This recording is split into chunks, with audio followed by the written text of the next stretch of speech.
Kerry Sanders also with me now from Miami. Kerry, you recently returned from that country, as I understand it. What did you find in Venezuela?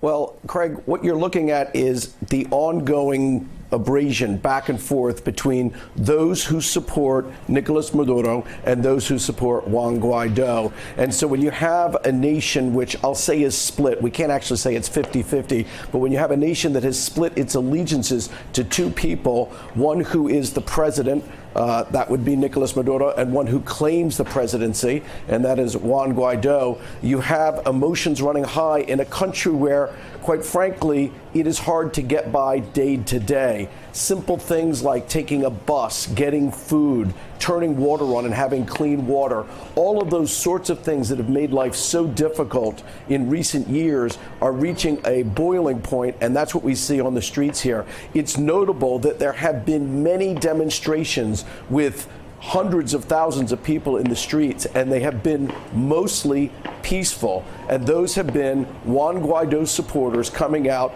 tolerated by Nicolas Maduro's government as they express their feelings towards their support and their desire to see a change in the shift in the country.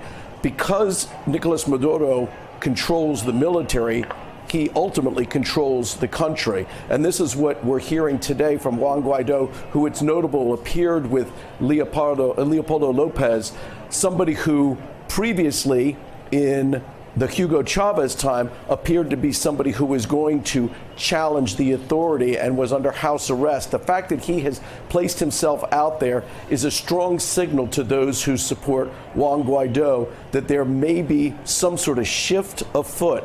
But as we see what's going on in the streets today, as happens, it's going to take some time to see how this all settles out. But clearly Juan Guaido and those who support him have the support of the United States, at least in words. Although it was the foreign minister in Venezuela who said today, let me see if I can pull it up here. By the way, Kerry, as you pull that up, I do want to let our viewers and listeners on Sirius Satellite Radio know these are live pictures right now. This is the scene on the streets of Caracas. Go ahead, Kerry.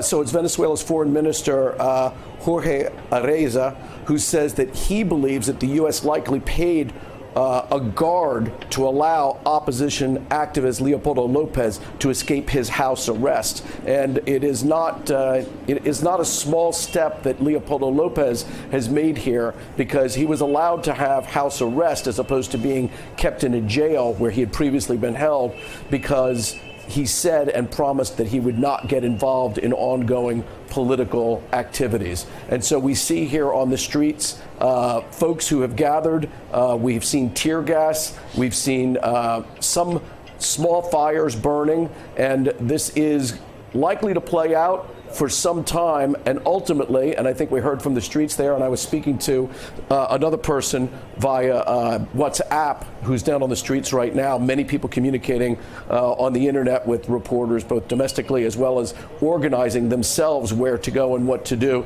saying, at least in the spot he was in, that all the businesses in the area of the Caracas and in the capital had closed, everything was shut down, and all attention in the capital is on what's happening in the streets, Craig. Venezuela, of course, is for several years now been dealing with a devastating economic collapse.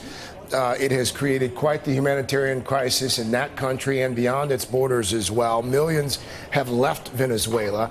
Live pictures here, a live look, Caracas, the streets. Hey there, I'm Chris Hayes from MSNBC. Thanks for watching MSNBC on YouTube. If you want to keep up to date with the videos we're putting out, you can click subscribe just below me, or click over on this list to see lots of other great videos.